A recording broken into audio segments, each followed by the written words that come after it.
Bonsoir et bienvenue à vous en direct sur Public Sénat. Voici les titres du 22h ce soir. Il y a le temps court, celui de l'immédiateté, de l'information, de la surréaction et de la tempête politique.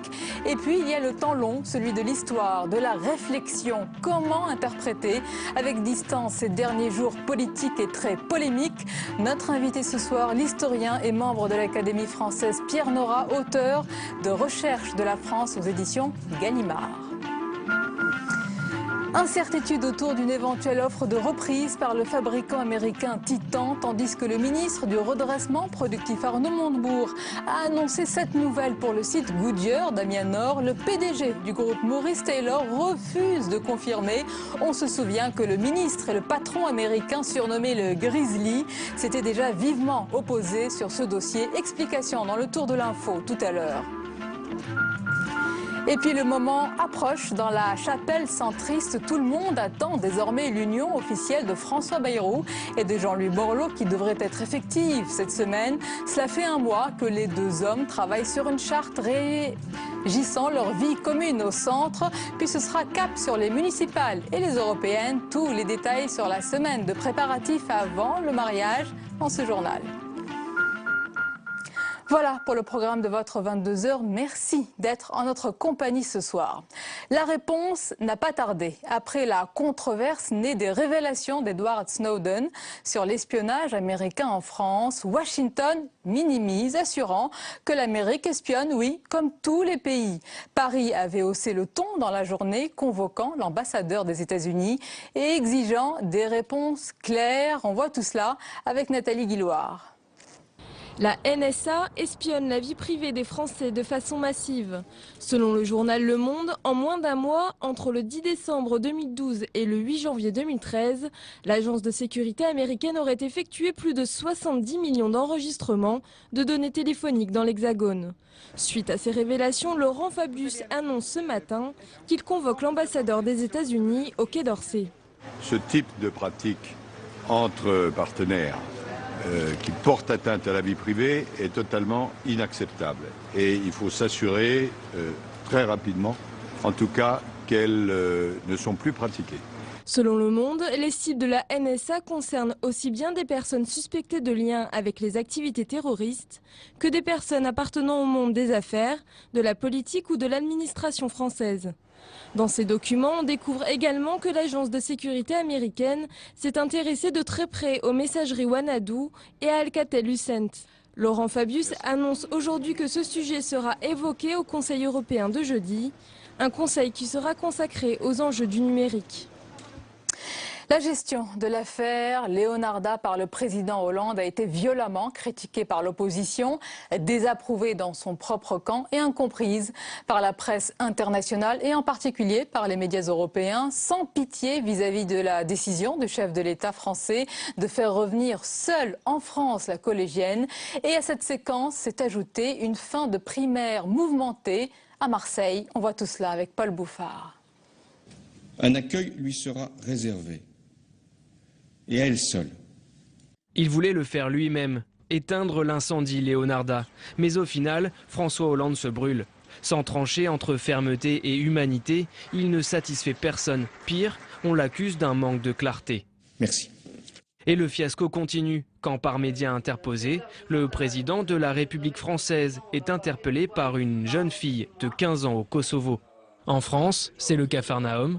La majorité se déchire. Harlem Désir prend le président à contre-pied. Je souhaite que ses frères et sœurs et sa mère puissent également l'accompagner et revenir avec elle en France si tel est leur souhait. À Marseille aussi, les socialistes s'écharpent. À l'issue des primaires, Patrick Mennucci sera candidat pour les municipales. Battu, Samia Ghali accepte de voir le gouvernement hué par ses partisans. Je voudrais dire maintenant à Jean-Marc Ayrault, à François Hollande.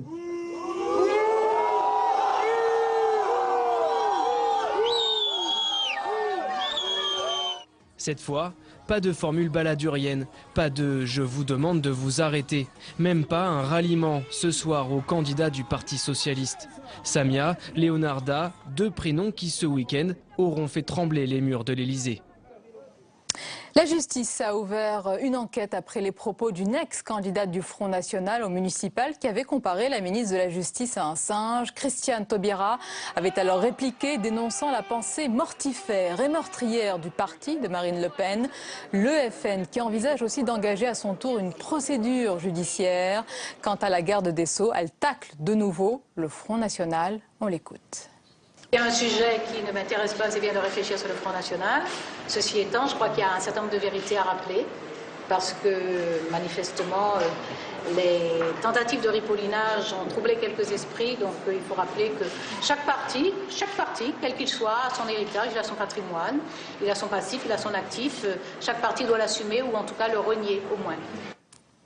Le moment approche. Dans la chapelle centriste, tout le monde attend désormais l'union officielle de François Bayrou et de Jean-Louis Borloo qui devrait être effective cette semaine. Cela fait un mois que les deux hommes travaillent sur une charte régissant leur vie commune au centre. Ce soir, Jean-Louis Borloo fête les 1 an de son parti, l'UDI. Notre journaliste Cécile Sixou y était. Regardez. Le mariage n'est pas encore consommé, mais ce soir, Ockham Germian, président des Jeunes Modem dans les Hauts-de-Seine, est venu en curieux pour rencontrer ceux qui pourraient bientôt être les membres de sa future famille politique. J'attends de voir justement ce qui va se passer dans le futur contrat de mariage qu'on nous annonce entre notre mouvement, donc le mouvement démocrate, et l'union des démocrates et des indépendants. Une chose que je demande et que j'attends depuis longtemps, c'est qu'on soit un centre, qu'on ait une union des centres. Voilà, pour les municipales surtout, puis après pour les européennes. S'unir pour les élections, du côté des militants UDI aussi, l'idée fait son chemin. Le Modem maintenant est rentré dans une posture qui est beaucoup plus d'opposition et de critique du gouvernement actuel. Donc à partir de là, on peut plus travailler avec lui que lorsqu'il se déclarait ni réellement au milieu sans jamais réellement se positionner. Si l'union semble bien avancée, toujours pas d'annonce officielle. Pour Jean-Louis Borloo, les deux partis ne sont toujours pas d'accord sur les termes du contrat. En toile de fond des alliances Modem-PS au municipal, notamment à Dijon. Le diable se cache dans les détails. Voilà.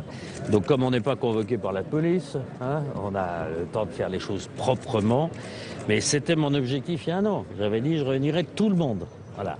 Je pense que cet objectif est réussi en ce qui concerne directement l'UDI et j'espère élargi. Officiellement dans la chapelle centriste, personne n'est opposé à l'union. Les bancs devraient même être publiés jeudi. Une conférence de presse commune devrait réunir Jean-Louis Borloo et François Bayrou qui ne se sont pas retrouvés sur la même photo de famille depuis 11 ans. La suite du 22h avec nos invités ce soir. Pierre Nora, bonsoir. Bonsoir. Et bienvenue. Vous êtes historien, membre de l'Académie française, auteur de l'ouvrage Recherche de la France aux éditions Gallimard, réunissant les principaux essais que vous avez consacrés à la France, son identité, sa mémoire. Nous allons en parler en détail ce soir. Avec nous également François Dorcival, bonsoir. Bonsoir Sonia. Merci d'être là. Éditorialiste à Valeurs Actuelles, membre de l'Académie des sciences morales et politiques.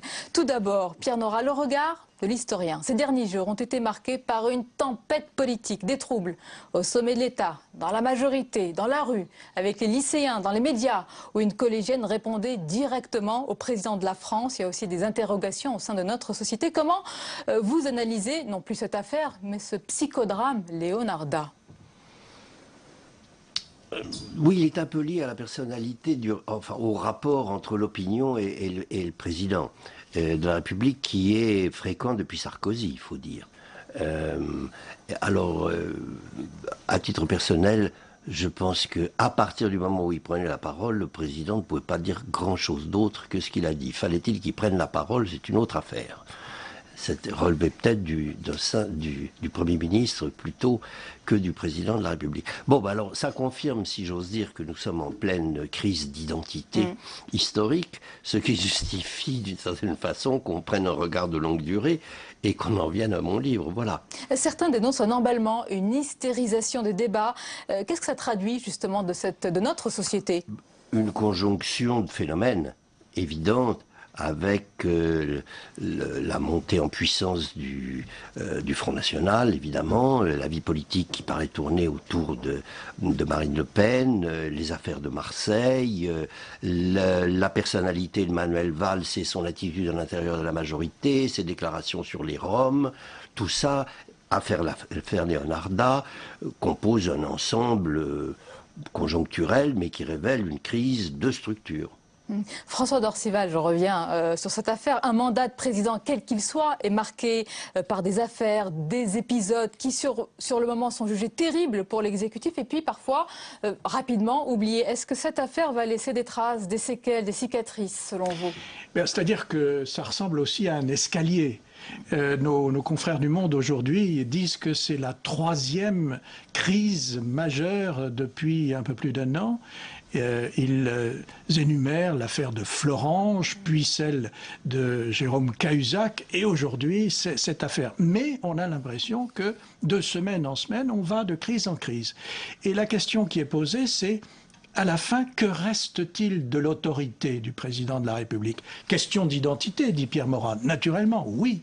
Mais aussi, qu'est-ce qui reste comme autorité au président de la République? Pour l'opposition, pas grand-chose. Ils estiment que la fonction présidentielle, en son sein, a été touchée, foulée aux pieds. Mais elle a été touchée et foulée aux pieds, d'une part par cette mise en scène due à la permanence de l'information, le fait qu'il y avait des caméras, samedi au moment où il s'exprimait, lui, de l'Élysée, il y avait des caméras autour de la collégienne à Mitrovica au Kosovo. D'autre part, sa compagne qui s'exprimait sur le même sujet sous la forme de tweets. Et enfin, Harlem Désir qui, à peine le président de la République avait-il cessé de parler, exprimait lui-même et au nom de ses fonctions au Parti socialiste une position différente. Pierre Nora, oui. Comment dire, cette décrédibilisation, si j'ose dire, du président, elle a commencé avec Sarkozy. Rappelez-vous, quand il a été élu, on a eu l'impression qu'il y avait un petit roi qui montait sur le trône. Pour vous, il y a une continuité dans l'abaissement de la fonction présidentielle? Vous n'iriez peut-être pas jusqu'à il y a là, eu un décalage, disons, après Chirac et après Mitterrand. Et puis ça n'a été... Oui, monsieur Dorcival parlait d'escalier. Depuis De Gaulle, c'est l'escalier. Qu'on descend. C'est le cas, véritablement, ce sont des bleus, des cicatrices à notre République? Ça donne un peu cette impression. Il faut ajouter à ce que j'ai dit sur l'autorité le fait que la gauche, elle, a éclaté. Elle est éclatée. On voit bien les courants qui l'animent. Oui. Et d'ailleurs, tout ceci se passe... Ce n'est pas mieux? Comme à droite, c'est pas mieux non plus. Bien sûr. Mais, vous savez, les batailles ne sont jamais par les généraux vainqueurs. Elles sont perdues par ceux qui les perdent. Alors, vous parlez de multiplicité des crises, Pierre Nora, mais normalement, c'est aux politiques, c'est aux responsables politiques de donner un sens, un projet collectif. Vous le voyez, vous, ce récit national qui doit maintenir notre cohésion nationale aujourd'hui? Non, je vois qu'il n'y en a pas. Je vois que, finalement... Moi, j'ai eu l'impression, si vous voulez, qu'effectivement, puisqu'on parlait de Gaulle, que depuis cette période qui a vu l'hégémonie du gaullisme et du communisme, je dirais les deux, qui ont proposé à la France deux versions ultimes, exaltées de son histoire, mais toutes les deux plausibles, et toutes les deux mélangeant au fond à des doses très variables les deux grands thèmes qui ont régné sur la France contemporaine, la Révolution et la Nation.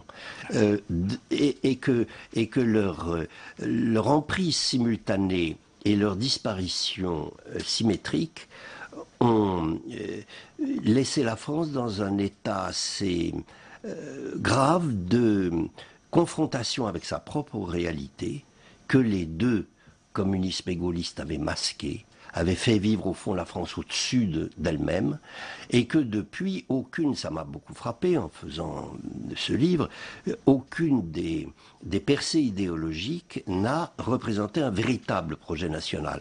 Que ce soit l'Europe, le libéralisme, l'écologie, le souverainisme. Mon Dieu, là on descend l'escalier, on a peur. Là, une vitesse c'est vertigineuse. l'ensemble en gros des percées nationales. Vous n'êtes pas décliniste quand même. Bien sûr, sont toutes les métamorphoses. Vous n'êtes pas décliniste.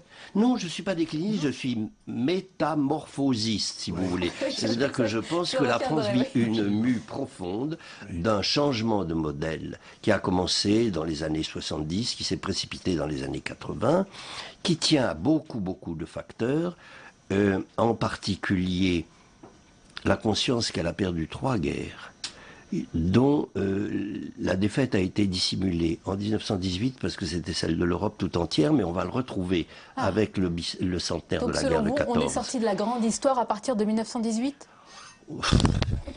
Oui, je dirais même peut-être depuis la fin de Napoléon 1715, mais enfin, disons on globalement. En est sorti, selon vous. Écoutez, Ce que vous dites, ensuite il y a eu France 1940 qui a été masqué par De Gaulle en 1945, et enfin. Ensuite, il y a eu 62 qui a été masqué par l'industrialisation que le Pompidou a permis à la France et que De Gaulle a dissimulé aussi par l'entrée de la France dans le cercle des puissances nucléaires. Puisque vous parlez du général de Gaulle, il disait, quand les Français... À beaucoup d'égards, il y a eu, pour commencer, 3 guerres et 3 défaites. Bon, il n'y a pas eu que ça. Il y a eu, avec la réduction de puissance, un changement interne très profond. Ce pays qui avait l'habitude de n'écouter que lui-même entre dans une Europe où il découvre, ce pays, qu'il n'est pas seul et que l'Europe n'est pas une simple France dilatée. Et puis il éclate un peu par le bas, par la décentralisation depuis les années 80, avec la poussée de base et l'anti-étatisme dans un pays qui, depuis la Révolution française et même bien avant, depuis Louis XIV, avait vécu sous la férule de l'État. Pierre Noret, vous avez cité le général de Gaulle qui disait « Quand les Français croient en la grandeur de la France, eh ben, ils font des grandes choses. Et quand ils se sentent abandonnés, ils font de petites choses. » Parenthèse, oui, François Darcival. Pierre Noret a une formule très importante parce qu'elle s'applique à l'actualité aussi. C'est l'autorité morale de la parole politique. Autrement dit, le crédit de tout responsable politique. Et ça, c'est je dirais, dans la synthèse que vous faites, ça couronne l'explication que vous donnez, ça couronne le travail que vous avez fait, c'est-à-dire qu'aujourd'hui, on s'interroge sur le crédit politique, le crédit de la parole politique. Oui. C'est-à-dire que je suis amené à parler de cette autorité morale politique en faisant un tableau de la France toute contemporaine où une histoire très unificatrice a explosé sous le coup de ce que j'appelle le régime des identités, c'est-à-dire des identités multiples, des identités groupales, qui au départ, je vous le rappelle, étaient extraordinairement libératoires. La mémoire féminine et l'explosion du féminisme, l'explosion de la mémoire ouvrière, l'explosion des Corses, des Alsaciens, des Juifs, des homosexuels, de toutes les minorités qui pouvaient découvrir leur propre identité avec quelque chose de puissamment libérateur. Et puis, ça s'est progressivement retourné dans la mesure où ces identités particulières ont prétendu revoir l'ensemble de l'unité française à à leur propre particularité. Mais vous n'iriez pas, oui, François Darcival. Voilà, altération donc de l'identité, mais vous n'iriez pas jusqu'à dire, Pierre Noret, vous n'iriez pas jusqu'à dire, parce que c'est le livre qui fait polémique, celui d'Alain Finkielkraut, que l'identité française est malmenée, qu'elle est malheureuse. Je ne dirais pas qu'elle est heureuse, mais je dirais à la différence de Finkielkraut que ça n'est loin pas à cause de l'immigration qu'elle est principalement malheureuse. C'est une obsession. Il n'y aurait pas l'immigration, elle serait aussi malheureuse que ça. C'est une obsession de la part d'Alain Finkielkraut? Un petit peu. Oui. J'en sais rien si c'est une obsession, mais en tous les cas, c'est un ressassement, disons. François Darcival. Ce que je trouve quand même, c'est que ce sont les 2 livres de cette rentrée, à la fois historique, politique et littéraire. Finkielkraut dans l'ordre de la polémique la plus actuelle, et Pierre Noret dans la recherche de fond. Et au fond, pour comprendre ce qui se passe aujourd'hui, c'est vrai que plonger dans le Pierre Nora apporte une richesse intellectuelle extrêmement forte qui vient d'une certaine façon, non pas compléter, mais couronner le travail d'actualité de Finkielkraut. Je ne démentirai pas mon Que confrère, faut-il je le ajouter à cela, remercierai seulement. Puisqu'on parle justement de l'histoire, de la grande histoire, certains reprochent à François Hollande d'avoir peur de l'histoire, de la grande histoire, de ne pas prononcer un carnet de discours sur la nation et sur ses valeurs. Est-ce que vous faites partie de ces déçus justement qui demandent au président que pour justement raconter ce récit national, eh bien, il faut un grand discours, il ne faut pas avoir peur de sa majorité et des siens? Écoutez, sincèrement, sa situation n'est pas très facile. Ça, il a été élu, oui. tout le monde l'a dit, un peu par défaut, si j'ose dire. C'est-à-dire que c'est une forte hostilité quand même à Sarkozy qui lui a permis de passer. La surprise a été quand même relativement grande et importante. Moi, je ne l'accuserai pas de ne pas avoir un grand discours qu'il ne pourrait avoir. Il faudrait peut-être simplement... C'est un homme qui n'aime pas le conflit et qui en même temps a probablement une extraordinaire perception de la réalité des problèmes qu'il ne peut pas dire avec la franchise qu'il penserait ou qu'il les pense, parce qu'il ne peut pas désespérer Billancourt, parce qu'il ne peut pas non plus, s'il dit la vérité, il faudrait un langage de vérité, mais il n'est pas facile à tenir. François Dorceval, il ne désespère pas Billancourt, mais il désespère tout le monde. Et le résultat, c'est ça. C'est 23% d'opinion favorable dans ces dernières cotes de popularité. C'est-à-dire qu'en effet, à force de dire une chose et de voir faire le contraire, l'opinion ne sait plus où elle met les pieds. Mais sur la question de l'histoire, c'est un passionné d'histoire. Il a des livres d'histoire sur sa table de chevet. Pourquoi il lit pas de beaucoup. grands discours? Le mien m'a-t-il dit. Mais je n'en suis pas étonné. Qu'est-ce qu'il vous a dit du vôtre d'ailleurs? Il m'a mis un petit mot très aimable et il m'a dit qu'il le lisait sur sa table de chevet. Ça va peut-être lui inspirer un discours. Pardon? Ça va peut-être lui inspirer un grand discours. Et 2014 sera une année de commémoration importante, hein, le centenaire de la Première Guerre mondiale, le 70e anniversaire de la Libération. Oui, tout à fait. On verra ce qu'il en Très fera. importante commémoration. Et donc, il lit beaucoup de livres d'histoire, mais il est vrai que vous n'en voyez pas la traduction dans ses discours pour les raisons que Pierre Nora a dites il y a un instant. Alors on a parlé de l'altération de l'identité, on a parlé de la France qui ne fait plus partie de la grande histoire, c'est un peu triste, hein, c'est un tableau plutôt sombre. Dites-nous maintenant, comment y remédier? Comment vous donner espoir? Écoutez, non. Comment non? Parce que je peux analyser une situation... On doit finir sur une note positive. Écoutez, j'ai l'habitude de raconter la petite histoire d'Ernest Lavis, sur lequel j'ai fait des articles approfondis sur son histoire. Il était le grand historien de la France à la fin au début du XXe siècle, et à qui on demandait en 1912, alors écoutez, vous avez fait l'histoire de France, dites-nous maintenant ce qui va arriver, un peu comme vous. Oui. Et alors, à quoi il avait dit, écoutez, je suis historien, je ne peux qu'expliquer le passé, pas l'avenir. La seule chose que je puisse vous dire, c'est qu'il n'y aura pas de guerre. Oui, en 1913. Non, mais ce qui est très rassurant... Donc non, ne dites pas ce qui va se passer alors. Ce qui est très rassurant, Sonia, et ce livre-là, comme d'autres d'ailleurs, c'est qu'en plongeant dans l'histoire, on constate combien nous avons déjà vécu les mêmes séquences. Et donc, voilà, nous nous en remettrons comme nous nous sommes remis quand même de bien des défaites. Cela dit, évidemment, avec des métamorphoses, comme vous dites. La seule chose qu'on peut vaguement prévoir, c'est que, ou bien, si la situation économique le permet, les choses continueront d'aller cas à cas, et si la situation politique s'aggrave, il y aura une montée aux extrêmes, et tout peut arriver. Merci beaucoup d'avoir été nos invités. Merci François Dorceval et merci Pierre Nora. Donc je rappelle l'intitulé de votre ouvrage qui est un recueil de vos essais, Recherche au pluriel de la France aux éditions Gallimard. Merci, c'était un plaisir de vous recevoir. La dernière page du 22h à présent avec tout ce qui vous a échappé dans le reste de l'actualité. Regardez, c'est le tour de l'info. Il est préparé par Marie Lebon.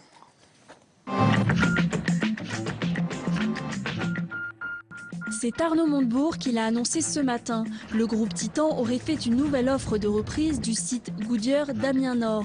Cette proposition concernerait 333 salariés sur les 600 que compte l'usine. Mais problème, du côté de la direction du groupe de pneumatiques, on affirme ne pas avoir connaissance de ce plan de reprise. Il y a un an, le groupe américain Titan avait déjà formulé une offre similaire avant de jeter l'éponge et de montrer du doigt la productivité française. Dans ce contexte, les salariés, eux, préfèrent rester prudents. L'épicier de luxe Ediard s'est déclaré aujourd'hui en cessation de paiement auprès du tribunal de commerce de Paris. Propriété du milliardaire russe Sergueï Pougatchev depuis 2007, déficitaire depuis 6 ans, Ediard emploie 160 salariés. Une audience devrait se tenir jeudi pour décider de placer l'enseigne en redressement judiciaire ou de nommer un administrateur, offrant ainsi un délai de quelques mois pour trouver un repreneur. Pour la SNCF, si le prix des billets de train augmente l'an prochain, ce sera la faute de l'État. Dans le collimateur de la compagnie, la hausse de la TVA dans les transports publics à partir de janvier prochain, le taux devrait passer de 7 à 10%. Alors, auprès des usagers, Guillaume Pépi refuse de porter le chapeau. Notre objectif, c'est que le train reste ouvert à tous.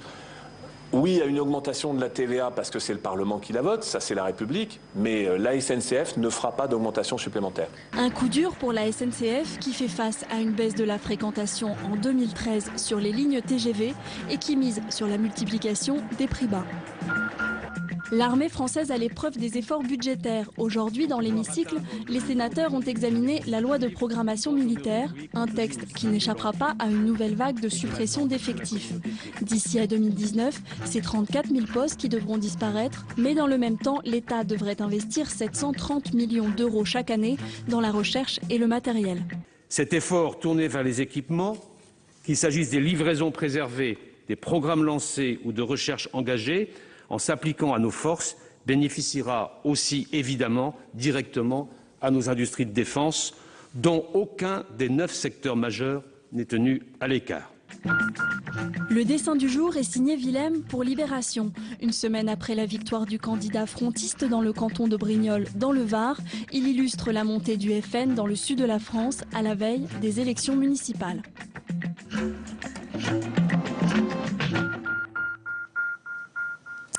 Et puis j'ajoute en bref dans une longue interview accordée à une chaîne libanaise ce soir, Bachar al-Assad est sorti de son silence. Dans cet entretien, le président syrien qualifie les frères musulmans, je cite, de groupes terroristes, opportunistes, et il évoque également son avenir politique. Oui, il sera bien candidat à sa propre succession en 2014, a-t-il déclaré ce soir. On arrive à la fin de ce journal. Merci de nous avoir suivis. Merci de votre fidélité. Tout de suite, votre soirée documentaire sur Public Sénat avec un film intitulé Crise grecque, une faillite européenne. Je vous retrouve demain à 22 h pour le grand débat du mardi soir qui portera sur la politique d'immigration et les frontières de l'Europe. Je vous souhaite une belle et douce soirée. À demain donc, avec plaisir.